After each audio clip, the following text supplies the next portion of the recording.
Nayo kamati ya usalama magarini na serikali ya kaunti ya Kilifi imesitisha mara moja upanuzi wa kiwanda cha chumvi eneo la Mjanaheri hadi pale mizozo kati ya wakazi utakaposuluhishwa.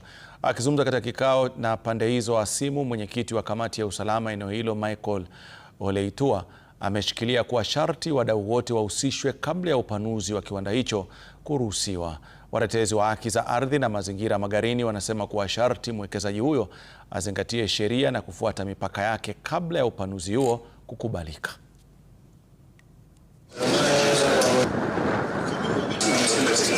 Nimesema kila kitu itasimama hapo, ibaki status quo hadi tutakutanisha all stakeholders, County Government of Kilifi, National Land Commission, Warma, NEMA, sisi kama county security, nyinyi kama stakeholders hapa, key stakeholders, tukuje tutakuwa na mkutano wa stakeholders wote, washikadau wote. Kilichotuleta hapa, hatukuja kwa vita, tumekuja kwa kulalamika, kutafuta usaidizi kwamba sisi mahali kwenye tuko tunadhoofika, tunaumia kwa sababu maji yetu yanaharibika. Ule mtaro wenye umechimbwa kwenye umefikia, tuko na watoto wadogo, tuko na mashule, hata hatujui kufikia sasa kama hewa yenye tunavuta iko sawa ama ni mbaya. Ofisa wetu Mr. Chai aka-advise huyo investor ya kwamba hakikishe kwamba experts wote wanapatikana, watu wa Warma na watu wa NEMA, na wakaja wakatusomea hii ripoti. Lakini kufikia sasa ukweli ni kwamba